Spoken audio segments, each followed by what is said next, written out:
아이패드 프로와 비슷해진 아이패드 에어 4세대가 출시되었는데요. 프로랑 외관상 비슷해서 뭐가 다를지 궁금해하시는 분들이 많을 것 같아요. 그래서 오늘은 아이패드 에어와 프로의 차이점을 11가지 말씀드리고 어떤 모델이 본인에게 적당할지 추천해 드리려고 합니다.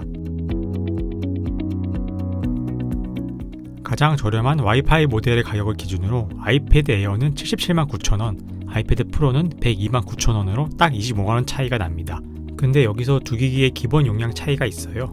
에어는 최저 사양이 64기가 용량부터 시작하지만 프로는 128기가 용량으로 시작합니다. 근데 요즘은 앱 몇 개 깔고 영상을 찍으면 64기가는 금방 넘더라고요. 그래서 아이패드 에어에 64기가가 부족하다면 그 다음은 256기가 모델인데 이 모델의 가격은 979,000원으로 20만원이 뛰게 됩니다.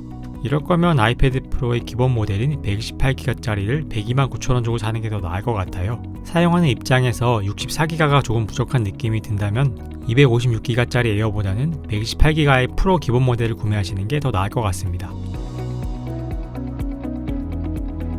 아이패드 프로는 페이스 아이디라고 불리는 얼굴 인식 방식을 사용하죠.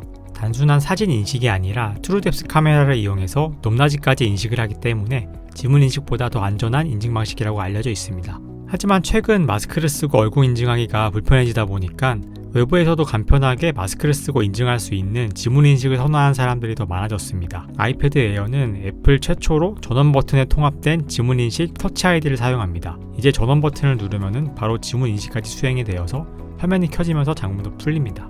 마스크를 쓴 상황에서도 손가락으로 지문 인식을 할 수 있어서 매우 편해졌어요. 그리고 화면이 꺼져 있는 상황에서는 아이패드 프로는 이렇게 한번 깨워준 다음에 얼굴을 들이밀어서 인증을 해준 뒤 슬라이드를 해서 잠금을 풀어줘야 했는데 아이패드 에어 같은 경우에는 그냥 이렇게 전원 버튼을 누르고 손을 대고 있으면 인증과 잠금 풀림까지 한 번에 되어서 더 편해졌습니다. 이 전원인식 터치 아이디는 다음 아이폰에도 좀 넣어주면 좋겠다는 생각이 계속 드네요. 아이패드 에어에서 가장 아쉬운 부분이 바로 이 주사율 부분입니다. 주사율은 1초에 몇 장의 사진을 연속으로 보여주는지를 의미하는 수치인데요. 주사율이 높을수록 더욱 부드러운 화면을 느낄 수 있게 되지요. 일반적인 스마트폰은 60Hz를 가지고 있는데 최신 플래그십 스마트폰들은 이 2배인 120Hz 주사율을 탑재하기 시작했는데요. 아이패드 프로는 120Hz 주사율을 탑재하고 있어서 훨씬 더 부드러운 스크롤을 느낄 수 있습니다. 이에 비해 아이패드 에어는 일반적인 60Hz 주사율을 가지고 있습니다. 프로를 쓰던 입장에서 에어를 쓰니까 드드드드 끊기는 느낌이 바로 느껴지더라고요. 물론 이것까지 들어가면 정말 프로와 에어의 차이가 없겠지만은 어쨌든 에어도 70만원이 넘는 고가의 태블릿이고 경쟁작인 갤럭시 탭 S7의 경우에는 120Hz 주사율을 탑재하고 있는 점을 감안하면 아쉬울 수밖에 없는 부분인 것 같습니다. 아이패드 프로의 디스플레이 사이즈는 11인치이고 아이패드 에어의 디스플레이 사이즈는 10.9인치로 0.1인치 차이가 납니다. 기기 사이즈는 똑같은데 디스플레이 사이즈가 작다 보니까 전면의 테두리인 베젤은 더 두꺼워졌습니다. 약간 뚱뚱하고 둔해진 느낌이 들어요. 디스플레이에 집중하는 중에는 사실 크게 느껴지지는 않았지만 그래도 프로와 외관에서 드러나는 중요한 차이점이라고 할 수 있겠습니다. 아이패드 에어는 아이폰 12s는 A14 바이오닉 칩을 탑재하였습니다. 이에 비해 프로 4세대는 A12 기반의 A12Z 바이오닉을 탑재하고 있는데요. A12는 2년 전 아이폰 XS에 쓰였던 AP라서 약간 아쉬운 점이 있습니다. 실제로 긱벤치 테스트를 해보면 멀티코어 점수는 프로가 앞서지만 싱글코어 점수는 에어가 앞서는 걸 확인할 수 있습니다. 이런 결과가 나온 이유는 에어 4세대의 코어 수는 6개이지만 프로 4세대의 코어 수는 8개이기 때문인데요. 싱글코어만 쓰는 단순한 작업은 A14을 탑재한 에어가 더 빠를 수 있지만 복잡한 연산과 멀티태스킹을 필요로 하는 그래픽, 영상 작업 등은 여전히 A12Z를 탑재한 프로가 더 빠르다고 보시면 되겠습니다. 똑같은 영상을 루마퓨전에서 인코딩하는 시간을 측정해 볼게요. 아이패드 프로의 인코딩이 빠른 걸 확인할 수 있습니다. 그리고 두 기기 간의 램 차이도 있는데요. 아이패드 프로의 램은 6기가인데 에어는 더 작은 4기가 램을 탑재해서 여러 앱을 띄우면 다른 앱이 꺼졌다가 재실행되는 리프레시 현상이 더 잘 일어납니다. 방금 이전에 실행했던 루마퓨전 앱을 다시 실행하니 로고가 뜨면서 앱이 재실행된 걸 확인할 수 있었죠. 프로에는 전에 열어놓은 앱이 유지되어서 하던 작업을 계속할 수 있는데 에어를 쓰는 경우에는 리프레시 현상 때문에 처음부터 작업을 다시 시작해야 될 수도 있습니다. 무거운 앱을 동시에 많이 사용하는 유저라면 아이패드 에어의 4기가 램은 많이 부족해 보일 수 있습니다. 에어는 싱글 카메라만 탑재하고 있는 반면에 프로는 최신 아이폰에 있는 것과 같은 카메라 범프 디자인 안에 듀얼 카메라 시스템을 갖추었습니다. 에어의 싱글 카메라에 초광각 카메라가 하나 더 추가된 것으로 이 초광각 렌즈로 가까운 거리에서도 넓은 화각을 담을 수 있게 됩니다. 물론 렌즈가 많을수록 좋기는 하지만 애당초 아이패드에 카메라를 쓰는 일이 잘 없는 일을 생각을 하면은 굳이 필요할까 하는 생각도 듭니다. 저도 아이패드를 오랫동안 사용해 왔지만 사진 찍을 일이 있으면 아이폰으로 찍지 굳이 아이패드로 찍지는 않거든요. 또 아이클라우드로 연동을 한다면은 아이폰으로 찍은 사진도 곧바로 아이패드로 넘어오기 때문에 굳이 아이패드로 사진을 찍을 이유가 없습니다. 아무튼 이 부분은 본인이 아이패드 카메라를 쓴 적이 있는가를 한번 생각해 보시고 판단해 보셔도 될 것 같습니다. 카메라 범프 시스템 안에 애플이 최근 밀고 있는 라이다 센서도 들어가 있습니다. 아이폰 12에도 프로 모델에만 들어가 있는 고가의 센서인데요. 이 라이다 센서는 사물의 정확한 위치를 파악해서 더 정확한 배경 흐림 효과나 정확한 AR 서비스를 구현 가능하게 합니다. 라이다 센서가 없는 아이패드 에어로 AR 서비스를 활용하면은 단순히 이미지만으로 위치를 파악하기 때문에 먼저 표면을 인식시켜줘야 하는데 이게 시간도 오래 걸리고 결과도 그다지 정확하지도 않아요.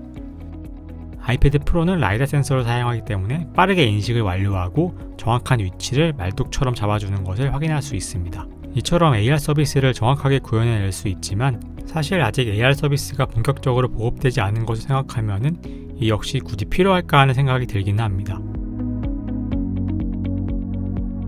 아이패드 에어에는 LED 플래시가 빠졌습니다. 아이패드 프로 4세대에서는 카메라 범프 안에 LED 플래시가 들어가 있었고 아이패드 프로 3세대에도 카메라 아래에 LED 플래시가 위치했었는데 프로 3세대를 닮은 에어 4세대에서는 원래 LED 플래시가 있던 자리에 마이크가 위치하고 있습니다. 근데 사실 아이패드의 경우 LED 플래시를 쓰는 것보다는 그냥 아이패드 디스플레이를 켜는 게 더 빠르고 편리하기 때문에 사진을 찍을 때도 LED 플래시를 쓰는 일이 거의 없다는 점을 생각하면 이 또한 큰 고려사항은 아닌 것 같습니다.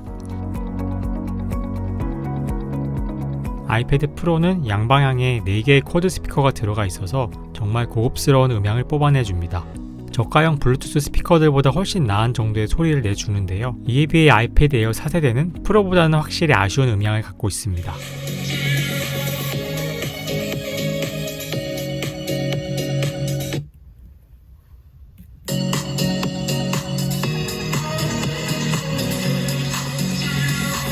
비슷한 볼륨으로 맞춰서 들어보면은 음향의 풍부함에 있어서 프로에 비해 덜 정제된 날카로운 음색을 느낄 수 있었습니다.